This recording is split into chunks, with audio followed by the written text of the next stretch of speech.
Hola, mi nombre es Shakira Maite Quispe Pichardo. Hoy vamos a pasar a exponer sobre el proceso de realización de nuestro manual. Los integrantes es quien les habla, Quispe Pichardo Shakira, Ríos Tarazona Rosa Stephanie, Ruesta Padilla Pierina, Salas Babilonia Viviana, Silva Aucasi, Enid Samantha. La docente es la doctora Guevara Cordero Claudia. Nuestro manual se llama Psychometry Test of Self-Esteem. Es la escala para medir la autoestima en estudiantes universitarios de 18 a 28 años de Lima Metropolitana. Introducción. Según la OMS, en el año 2020, en el mundo, 1 de cada 4 adolescentes entre 7 y 17 años sufren de falta de autoestima y son conscientes de los síntomas de estrés postraumático, depresión y ansiedad.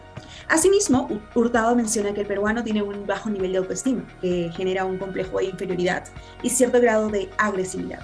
La autoestima es una variable muy importante, ya que es el pilar fundamental para el bienestar mental de los estudiantes universitarios. Ante ello, es necesario una escala para medir la falta de autoestima de los estudiantes para lograr obtener resultados claves y así una solución oportuna para toda esta comunidad. Yo les voy a hablar acerca de la descripción general, que es la parte número 2 del manual.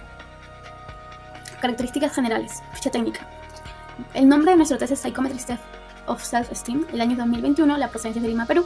El instrumento es de escala de Likert, la forma de aplicación es individual, el ámbito de aplicación es de jóvenes universitarios de 18 y 28 años de Lima Metropolitana, la duración de este test es de 15 a 20 minutos aproximadamente. Nuestra finalidad es construir un test psicométrico para identificar la falta de autoestima en jóvenes universitarios. La baremación es de baremos percentiles generales y nuestro número de ítems es de la prueba compuesta es de 30 ítems. Siguiente. La fundamentación y descripción de este test. Bueno, cabe recalcar que el concepto de autoestima se remonta al padre de la psicología americana, que es William James, quien acuñó el vocablo autoconcepto, un término que se acercaba a las cuestiones filosóficas del yo, del ser, del quién soy, y otros conceptos metafísicos y religiosos como alma, espíritu y voluntad. En la punta de todas estas tendencias de la autoestima y concepciones, Nathaniel Branden nos habla de una psicología de la autoestima fundamentada en un egoísmo saludable, que dice que la autoestima es el amor propio al ego, al menos como cimiento que habrá de proyectarse en amor auténtico por los demás. Ustedes dirán, ¿cómo? Pues las prácticas que propone Branden son de los 6 pilares, que veremos más adelante. Nuestro objetivo de este test es identificar en qué nivel de autoestima se encuentran los jóvenes universitarios, de modo que se pueda medirse esa problemática y que también pueda servir de ayuda y trabajar de la mano con un psicólogo especialista. La muestra de este test ha sido aplicada a jóvenes de 18 a 28 años a nivel nacional, seleccionados por su vulnerabilidad en la coyuntura actual a causa de la pandemia, ya que ha generado nuevas inseguridades por esta reciente modalidad virtual y ha hecho que muchos estudiantes universitarios salgan de su zona de confort. La finalidad.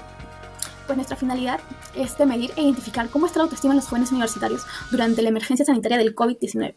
En el Perú, también este test ayuda a identificar las principales causas positivas y negativas de la autoestima que genera en los jóvenes universitarios. La descripción. La autoestima corresponde a la valoración positiva y negativa que la persona hace de sí mismo, teniendo en cuenta la percepción, el pensamiento, la reacción que éste se tiene ante uno mismo. Y bueno, como les comentaba, Branden había propuesto 6 dimensiones y acá tenemos las 6 dimensiones. Dimensión número 1, vivir conscientemente. Pues vivir conscientemente es aceptar nuestros errores, corregirlos y aprender de ellos, conocernos más y reconocer nuestras debilidades. La número 2, aceptarse a uno mismo. Bueno, esta dimensión es muy importante, ya que si no nos aceptamos completamente, más adelante nos podemos sabotear. Número 3, autorresponsabilidad. Tenemos que ser conscientes que somos responsables de que nuestra felicidad es de nosotros y dejar de culpar a las demás personas por lo que nos pasa. Autoafirmación es respetar nuestros deseos, necesidades y valores, y también es respetarnos la forma en cómo pensamos. Vivir con propósito, sentirnos cómodos por las metas que estamos siguiendo. Y la número 6, integridad personal, que significa mantenernos conscientes y asumir la responsabilidad en cada acción y consecuencia y no huir de esta. Materiales para la aplicación del test. El manual es un instrumento imprescindible donde se explican los criterios necesarios para poder aplicar y evaluar adecuadamente lo que el test se ha propuesto medir. El protocolo. Existen 2 maneras de aplicar esta prueba, que es de una manera presencial, que sería con lápiz, hoja y un borrador, y obviamente de manera virtual, que es recomendable hacerlo con un buen nivel de internet para que no haya ninguna interferencia. Los materiales complementarios. Pues el tiempo de aplicación no es estrictamente necesario, puede ser flexible, de manera de que los evaluados no se sientan presionados ni jueguen contra el tiempo a la hora de responder los ítems, ya que esto puede ser una variable muy perjudicial. para los resultados. Aunque también es recomendable tomar en cuenta el tiempo, que no se alargue demasiado, ya que también puede influir en los resultados debido al cansancio o aburrimiento que puede... 3. Normas para la utilización. Normas de aplicación. El presente estudio podrá ser aplicado a los jóvenes universitarios de 18 a 28 años de edad, de Lima Metropolitana. No es necesario tener una calificación profesional alta para realizar este test, pero sí el conocimiento de la aplicación del instrumento y una breve explicación sobre las instrucciones que se plantean para la aplicación de la prueba. Se debe tener en cuenta las interrogantes que se presentan por parte de los evaluados. Asimismo, los evaluadores deben estar capacitados.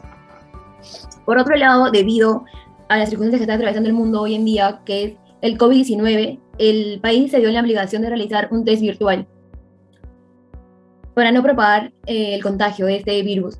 Pero si el test se realiza de manera presencial, se debe acudir con todos los implementos de bioseguridad. Si el test es de manera presencial, solo se contará con un evaluador y la persona que va a ser evaluada. Y si el test se realiza de manera virtual, se enviará el link respectivo. Instrucciones generales de aplicación. Para la aplicación de manera presencial, se deberá tener en cuenta que el lugar donde se realice esta prueba debe ser un ambiente adecuado. Asimismo, el evaluador debe generar confianza para que la persona que es evaluada se sienta bien. También indicarles que no hay un tiempo determinado para que terminen de resolver la prueba. Es necesario precisar lo siguiente. 1. Es importante leer completa y atentamente las instrucciones específicas para precaver cualquier pregunta de los evaluados. 2. Distribuir los materiales a los examinados con el tablero de apuntes, test y lápiz. 3. Consultar a los examinados si tienen alguna duda respecto a las preguntas, teniendo en cuenta que se les orientará, más no se les va a responder las preguntas. 4. Comunicarles que antes de empezar el test no olviden leer todas las instrucciones indicadas. Instrucciones específicas de aplicación. Si el test se toma de manera virtual o presencial, se debe mostrar empatía en todo momento con el participante por la coyuntura presentada. Les daré 5 recomendaciones. 1. Saludar de forma respetuosa y cordial al participante. 2. Consultar sus datos personales y las características importantes de su persona. 3. Establecer de forma empática y cordial una conversación, logrando así entrar en confianza. 4. Si el presente test se toma de manera presencial, se sugiere al participante asistir con sus implementos de desinfección. Por último, 5. Si el presente test se toma de manera virtual, se recomienda que verifiquen la conectividad de red y el sistema audiovisual. Normas de corrección y aplicación. Corrección. La forma de corrección manual y virtual se lleva a cabo revisando cada uno de los ítems, identificando si estos son positivos o si son negativos. Se llaman ítems positivos aquellos ítems que la idea aumenta más la presencia de la variable. Se llaman ítems negativos a aquellos ítems que la idea disminuye más a la variable. Los ítems positivos se puntúan desde el 0 hasta el 4, mientras que los negativos se puntúan desde el 4 hasta el 0. Puntuación. En todos los ítems la puntuación directa positiva equivale al número de aciertos. No se tomará como válidos los errores u omisos, sin embargo pueden resultar útil como medio de comprobación del proceso. Título 4. Justificación estadística. Nuestro trabajo de investigación llamado Escala para medir la autoestima en estudiantes universitarios entre el rango de 18 a 28 años, residentes de la ciudad de Lima Metropolitana. Este trabajo fue basado en la teoría de Brand de 1995, que se enfoca en una autoestima saludable conformado con una doble práctica, ¿no? La eficacia personal y el respeto a uno mismo, ¿no? Asimismo, se lograron obtener las dimensiones en base a las 6 pilares de Brandon, ¿no? Las cuales son vivir conscientemente, aceptarse a uno mismo, autorresponsabilidad, autoafirmación, vivir con propósito e integridad personal, ¿no? Debido a la situación de emergencia sanitaria que estamos viviendo, el test fue construido, distribuido y aplicado de forma online, ¿no? Además, estuvo planteada bajo las siguientes características, ¿no? Primera característica fue por su forma a nivel de instrucción, que fue virtual, ¿no? Segunda característica por su manera de administración, que fue individual y colectiva. Tercera característica por el tipo de respuestas, que fueron respuestas objetivas. Cuarta característica, ¿no? Que fueron por dispositivos electrónicos, ya sean celulares, tablets que tienen conexiones a internet, ¿no? La quinta característica fue por su forma de calificación, la calificación fue automática. La sexta característica por el público objetivo, ¿no? Que en este caso, fueron jóvenes universitarios entre la edad de 18 a 28 años, ¿no? Que residen en Lima Metropolitana. Sexta, por su libertad de ejecución, que fue prácticas, ¿no? Por su finalidad. En este caso fue de investigación. Novena característica, por el planteamiento de problemas. En este caso fue de ejecución típica, ¿no? Décima característica fue por el grado de aculturación del test, ¿no? El test fue más influido culturalmente, ¿no? Onceava característica, por el método, que fue en este caso el test psicométrico. 12ª característica, por el modelo de conceptual de los atributos humanos que intentan medir, ¿no? Fue por el test referido a las normas, ¿no? Ya que el test se aplicó a un grupo normativo de 300 a más personas, ¿no? 13ª característica, por el modelo estadístico en que se basa en la teoría clásica de los test, ¿no? También por el medio de programa de software, ¿no? Que es Excel y Jamovi, versión 1.623, ¿no? Lo cual ha aportado un análisis exhaustivo, ¿no? También la depuración de los ítems, así cuyos resultados se vio reflejado en la baja capacidad discriminativa e incluso en la modificación de las dimensiones, ¿no? Ha favorecido en los resultados de nuestro test, ¿no? De manera objetiva. Así que hemos hecho una utilización de todos los procesos estadísticos, ¿no? ¿Cuál fue nuestro procedimiento? La construcción de nuestro test psicométrico se ha realizado mediante una serie de pasos con el propósito de ir mejorando en cada etapa y revisión específica, ¿no? Como primer paso tenemos la elección de variable y la muestra a la que va a dirigir. Como segundo paso tenemos conocer la realidad problemática de la variable. Tercer paso, la elección de la teoría, ¿no? Cuarto paso fue la elección de las dimensiones, los componentes, los factores y redacción de las definiciones, ¿no? Quinto paso, la elección de indicadores y elecciones de ítems, ¿no? Sexto paso tenemos la revisión de jueces expertos. En este caso fueron 5 jueces expertos y la aplicación de la PDA que permite cuantificar la relevancia de los ítems, ¿no? Respecto a la valoración de los jueces. Como sexto paso tenemos la realización de las pruebas piloto, ¿no? De un grupo pequeño, ¿no? En este caso fueron de 10 a 20 personas como máximo. Octavo paso fue la aplicación masiva, ¿no? Que en este caso fue de 300 a más personas. Como noveno paso tenemos la depuración de la base de datos mediante el uso del programa de Jamovi, ¿no? Como décimo paso tenemos las propiedades psicométricas en las cuales se aplicaron la confiabilidad, la validez y la tipificación, ¿no? O en este caso baremos, ¿no? O también llamado sensibilidad, ¿no? Como onceavo paso tenemos la elaboración del test concluyente como doceavo paso, y último tenemos la elaboración del manual, ¿no? Del uso aplicativo, ¿no? Continuando, tenemos en análisis estadístico, ¿no? Toda prueba psicológica tiene la función de calificar y evaluar diversas variables no existentes en la mente humana, ¿no? También se debe percatar, ¿no? Si la prueba está confundida por ciertas condiciones, ¿no? Tales como si mide lo que dice medir, ¿no? Si es confiable. Y también tiene que tener una validez óptima para su funcionalidad, ¿no? Los instrumentos de medición está conformado por 3 requisitos esenciales, ¿no? El primero es la confiabilidad, ¿no? Que hace referencia a la precisión de la medida, ¿no? El segundo requisito es la validez, ¿no? Que hace referencia a la veracidad de la información, ¿no? Y por último la tipificación, ¿no? También llamada sensibilidad, eso hace referencia a la capacidad discriminativa del test, ¿no? Asimismo tenemos el análisis de confiabilidad, ¿no? La confiabilidad se refiere a las puntuaciones obtenidas por las mismas personas, ¿no? Cuando se le examina en distintas ocasiones en el mismo test, ¿no? O con conjuntos equivalentes, ¿no? De reactivos o otras condiciones de examinación, ¿no? Existen 3 tipos de confiabilidad: método de la forma paralela, método del TRT y método de consistencia interna. En este caso, para la realización de nuestro test psicométrico, se utilizó el test de consistencia, ya que fue aplicado en un momento a un grupo de personas únicamente, ¿no? Tenemos el alfa de Cronbach, que fue elaborado en 1951. Tenemos el omega de McDonald's, con respectiva fecha, y el CRU de Richardson en 1937, ¿no? Los 3 sirven para poder medir la consistencia interna de nuestro test, ¿no? Por ejemplo, tenemos la tabla de confiabilidad estadística, ¿no? Como vemos acá, los resultados del alfa de Cronbach, que es 0.91, y el omega de McDonald, que es 0.915, ¿no? En nuestro trabajo de investigación es necesario mencionar que para determinar qué tan confiable es esta prueba, el puntaje debe exceder de 0.90. Para ello se expondrá los rangos de confiabilidad según Sicchetti, ¿no? En 1994, ¿no? Nos dice que la confiabilidad inescritable es menor de 0.70, ¿no? Pero si la confiabilidad tiene de mayor 0.90, la confiabilidad es excelente. Quiere decir que el puntaje que obtuvimos en nuestro test era de 0.91, ¿no? Lo cual indica que tiene una confiabilidad excelente. En la segunda tabla se observa la confiabilidad de los ítems, ¿no? En primera instancia se elaboraron 30 ítems, además se realizó la correlación de ítems text, ¿no? En el cual nos menciona Klein en 1992, ¿no? Que las correlaciones son aceptables a partir de 0.20, ¿no? Por lo tanto, no se tuvo que eliminar ningún ítem, ya que obtuvimos mayor de 0.20. Vamos a pasar a explicar el análisis de una validez. La validez de un test indica el grado de exactitud con el que mide el constructo teórico que pretende medir y que se puede utilizar con el fin previsto. Lo menciona Scheiner en el 2011.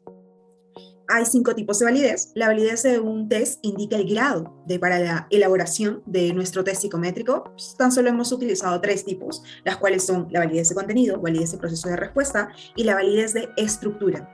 En el análisis de validez de contenido, consiste en que fue revisado por 5 expertos, 5 jueces expertos en el área de autoestima. A cada experto se le remitió los siguientes documentos: una carta de presentación, el agradecimiento por la aceptación de ser jurados, un formato de revisión para los expertos en base a las dimensiones e indicadores, se clasificaron los ítems y, si fue el caso, redactar un breve comentario respecto a los ítems. Asimismo, se realizó una prueba piloto en el formulario de Google de 20 participantes como máximo, como antesala a la aplicación masiva a las 300 personas, como mínimo. En nuestro caso fueron 303 participantes. Posterior a la aplicación masiva, con la ayuda de la herramienta Excel, se recolectaron los datos y se aplicó la VD-IQ, lo cual se tiene que obtener una puntuación del 0,50 a más. Los ítems en caso fuese así, los ítems se mantienen, y si no, si tuvieran un puntaje de 0,45 menos, los ítems pasarían a eliminarse. La VDI, que en el 1980 se elaboró un índice similar al establecido por Hamilton. Dicho índice permite evaluar la relevancia de cada ítem respecto a su constructo, pero teniendo en cuenta, en este caso, no solo el número de categorías ofrecidas a los jueces, sino también el número de expertos participantes. Sobre estos datos se establece el grado de acuerdo basado en la distribución normal y obtenido, aparte de ya de una probabilidad asociada a cada ítem. Como podemos observar aquí en nuestro análisis estadístico de VDI, tenemos las puntuaciones. Como podemos observar aquí en la tabla 3, nuestro mayor puntaje fue 1 y el menor puntaje obtenido fue 0.75, por lo que indica que se sigue manteniendo los 30 ítems. Se optó por realizar una encuesta virtual bajo la creación mediante la aplicación de Google Forms. Los formularios de Google permiten realizar encuestas a través de un sencillo formulario online. Posteriormente se hizo una aplicación piloto en la que se acudió a una muestra de personas entre los 18 y 28 años, de un total de 20 personas, a las que se les proporcionó un link del test para que pusieran sus opiniones sobre la prueba. El test felizmente se ha mantenido intacta por el momento. Su estructura, pues, el público piloto manifestó su conformidad con el contenido de aplicación piloto, tuvo la finalidad de corregir errores y que estos no se repitan en la aplicación masiva. Para ello es muy importante aplicar la VDI y aplicar la prueba piloto. Bien, ahora vamos a pasar a explicar la validez. Ahora vamos a pasar a explicar la validez del proceso de respuesta.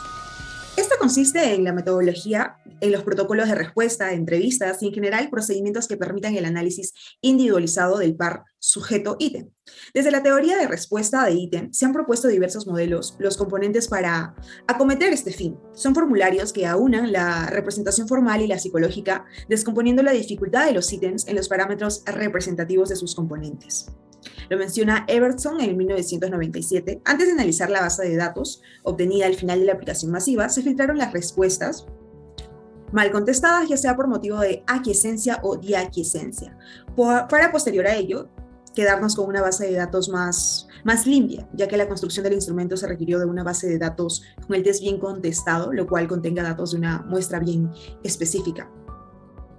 Aquí podemos observar la aplicación masiva de 300 personas. Nuestro test obtuvo 315 personas. Hubo un pequeño porcentaje en el cual no pudo responder la encuesta. Antes de analizar la base de datos obtenida al final de la aplicación masiva, se filtraron las respuestas mal contestadas, ya sea por motivo de aquiescencia o diaquiescencia, ¿no? Bien, ahora pasamos con la siguiente diapositiva, que viene a ser la validez de la estructura interna. El análisis de la estructura interna persigue evidenciar concretamente el número de dimensiones y si los ítems se ajustan a la dimensionalidad prevista para el constructor de la escala. Aquí es muy importante hablar sobre el requisito del análisis factorial.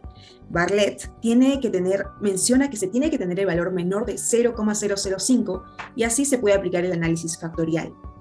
El KMO tiene que tener el valor mayor de 0,500 a 0,750. Podemos observar aquí en la tabla 4 la prueba de esfericidad de Bartlett.